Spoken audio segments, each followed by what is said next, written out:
തണുപ്പിച്ചെടുത്തിരുന്നു. നമ്മളൊരു സെർവിങ് ബൗളിലേക്ക് എടുക്കുകയാണ്. എന്നാ ടേസ്റ്റാണെന്നറിയാം. എല്ലാവരും ഇതൊന്ന് ട്രൈ ചെയ്ത് നോക്കണം. ഫ്രൂട്ട്സ് ഇട്ട് കുറച്ച് സമയം തണുക്കാൻ വെച്ച് കഴിയുമ്പോഴേക്കും ആ ഫ്രൂട്ട്സിൻ്റെ എല്ലാ ഫ്ലേവറ് കഴിക്കാനായിട്ട് എന്താ ടേസ്റ്റ് എന്നറിയാമോ? നല്ല സുഖമാണ്. എല്ലാവരും ട്രൈ ചെയ്ത് നോക്കുക. ഇഷ്ടപ്പെട്ടായിരുന്നു എല്ലാവർക്കും ഷെയർ ചെയ്ത് കൊടുക്കുക. സബ്സ്ക്രൈബ് ചെയ്യാത്തവരൊന്ന് സബ്സ്ക്രൈബ് ചെയ്ത് സപ്പോർട്ട് ചെയ്യുക. ഫ്രൂട്ട് കസ്റ്റർഡ് ഉണ്ടാക്കുന്നതിനായിട്ട് പാൻ വെച്ചിട്ടുണ്ട്. ഇതിലേക്ക് നമ്മൾ 1/2 ലിറ്റർ പാൽ ഒഴിച്ച് കൊടുക്കുകയാണ്.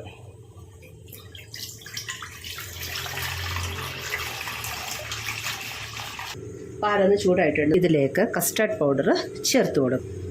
2 ടേബിൾ സ്പൂൺ കസ്റ്റർഡ് പൗഡറാണ് എടുക്കുന്നത്. ഇതിലേക്ക് ചെറിയ ചൂട് പാലൊഴിച്ചൊന്ന് മിക്സ് ചെയ്തെടുക്കാം.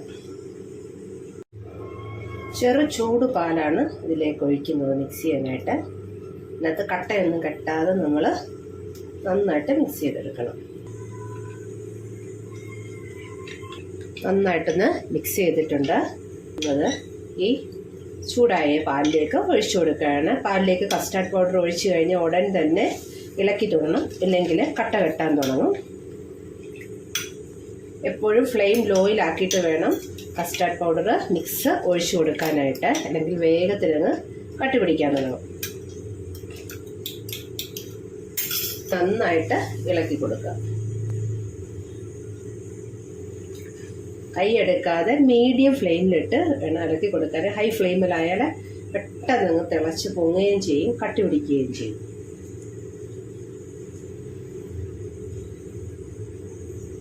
മിനിറ്റ് കൊണ്ട് നമുക്ക് ഈ കസ്റ്റർഡ് റെഡിയാക്കാനായിട്ട് സാധിക്കും.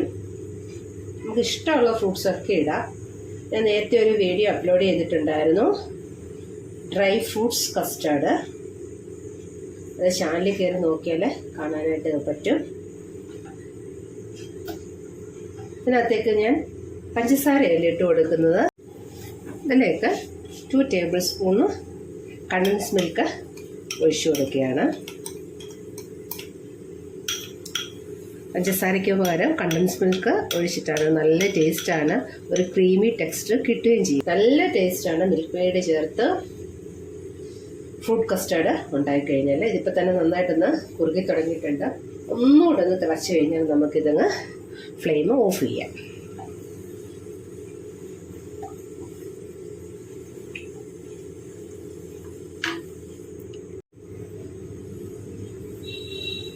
ഏകദേശം കുറുകി തുടങ്ങിയിട്ടുണ്ട്. ഇങ്ങനെ പാനിൽ നിന്ന് ഇങ്ങനെ വിട്ടു വരത്തക്ക രീതിയിലായിട്ടുണ്ട്. സമയത്തൊന്ന് ടേസ്റ്റ് നോക്കണം. ഞാൻ മിൽക്ക് മെയ്ഡ് അല്ലേ ചേർത്ത് കൊടുത്തത്. അപ്പം കണ്ടൻസ് മിൽക്കിൻ്റെ മധുരം ഷുഗർ ഇടുന്നതിന് എത്ര ഉണ്ടോ നമ്മളൊന്ന് ടെസ്റ്റ് ചെയ്യണം. ഇല്ലെങ്കിൽ നമ്മൾ 1 ടീസ്പൂൺ കൂടി വീണ്ടും കണ്ടൻസ് മിൽക്ക് ചേർത്ത് കൊടുത്താൽ മതി. ഇപ്പം 2 ടേബിൾ സ്പൂൺ കണ്ടൻസ് മിൽക്കാണ് ഞാൻ ചേർത്ത് കൊടുത്തിരിക്കുന്നത്, 1/2 ലിറ്ററിന്. ചിലപ്പോൾ നല്ല മധുരം വേണ്ടവരുണ്ടെങ്കിൽ 1 ടീസ്പൂൺ കൂടെ കണ്ടൻസ് മിൽക്ക് ചേർത്ത് കൊടുക്കുക. നന്നായിട്ട് കുറുകിയിട്ടുണ്ട്. ഇങ്ങനെ ഡ്രോപ്പായിട്ട് വീഴാൻ തുടങ്ങും. ഞാനൊരു 2 ടീസ്പൂൺ കണ്ടൻസ് മിൽക്ക് കൂടെ ചേർത്ത് കൊടുത്തും. ചെറിയ മധുരം ഉള്ളായിരുന്നു. ഇപ്പം മധുരം കറക്റ്റായിട്ടുണ്ട്.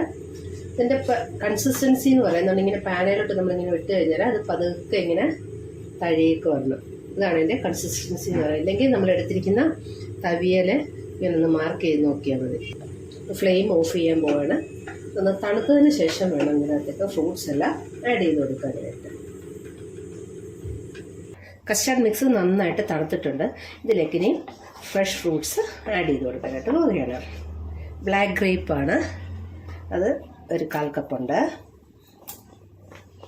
ചെറിയ റൗണ്ടായിട്ട് ഞാൻ കട്ട് ചെയ്തെടുത്തു. വലിയ ഗ്രേപ്പായിരുന്നു. നമ്മുടെ വൈറ്റ് ഗ്രേപ്പ് ഉണ്ട്.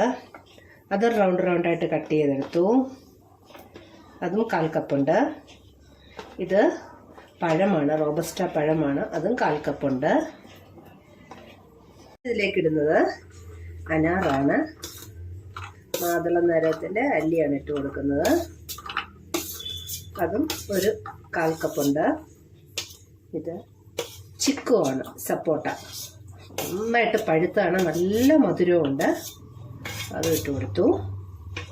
പിന്നെ ഇതിനകത്തേക്ക് പേരയ്ക്കയാണ്, നന്നായിട്ട് പഴുത്ത പേരയ്ക്കയാണ്. ഇത് നല്ല മധുരമുണ്ട്.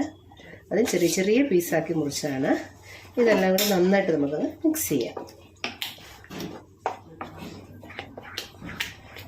മറ്റെന്ത് വേണേലും ഇട്ട് കൊടുക്കുക. ഇതിനകത്തേക്ക് ആപ്പിളോ പിന്നെ നിങ്ങൾക്ക് ഇഷ്ടമുള്ള മറ്റ് ഫ്രൂട്ട്സുകളൊക്കെ ഇട്ട് കൊടുക്കാവുന്നതാണ്. അപ്പോൾ എൻ്റെ കയ്യിൽ ഇത്രയും ഫ്രൂട്ട്സ് ഉണ്ടായിരുന്നു, ഞാനത് മുഴുവനും അങ്ങ് ഇട്ടു. ഇനി ഇത് നമുക്കൊരു ബൗളിലേക്ക് മാറ്റിയിട്ട് ഫ്രിഡ്ജിൽ വയ്ക്കാം. ഗ്ലാസ് പാത്രത്തിലേക്കാണ് ഇത് മാറ്റുന്നത്. ഫ്രിഡ്ജിൽ സൂക്ഷിക്കാനാണ്. അതുകൊണ്ട് ഗ്ലാസ് പാത്രം തന്നെയാണ് എടുത്തിരിക്കുന്നത്.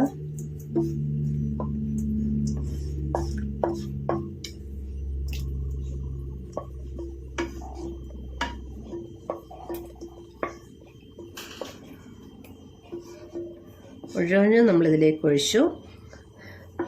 ഇനി ഇത് തണുക്കാനായിട്ട് ഫ്രിഡ്ജിൽ വെക്കണ 2 മണിക്കൂർ നമ്മൾ തണുപ്പിച്ചിട്ട് കഴിക്കാമെങ്കിൽ നല്ല ടേസ്റ്റ് ആയിരിക്കും.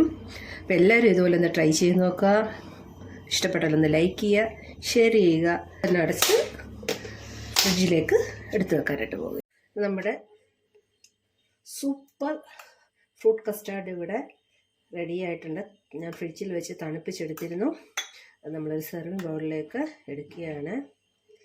എന്നാ ടേസ്റ്റാണെന്നറിയാം. എല്ലാവരും ഇതുപോലെ ട്രൈ ചെയ്ത് നോക്കണം.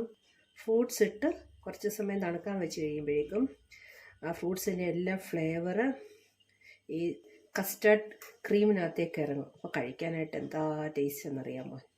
ഈ ചൂടത്ത് നല്ല സുഖമാണ് ഇങ്ങനെയൊരു ഫ്രൂട്ട് കസ്റ്റാർഡ് കഴിക്കുന്നത്. എല്ലാവരും ട്രൈ ചെയ്ത് നോക്കുക. ഇഷ്ടപ്പെട്ടാലൊന്ന് എല്ലാവർക്കും ഷെയർ ചെയ്ത് കൊടുക്കുക. സബ്സ്ക്രൈബ് ചെയ്യാത്തവരൊന്ന് സബ്സ്ക്രൈബ് ചെയ്ത് സപ്പോർട്ട് ചെയ്യുക. Thanks for watching.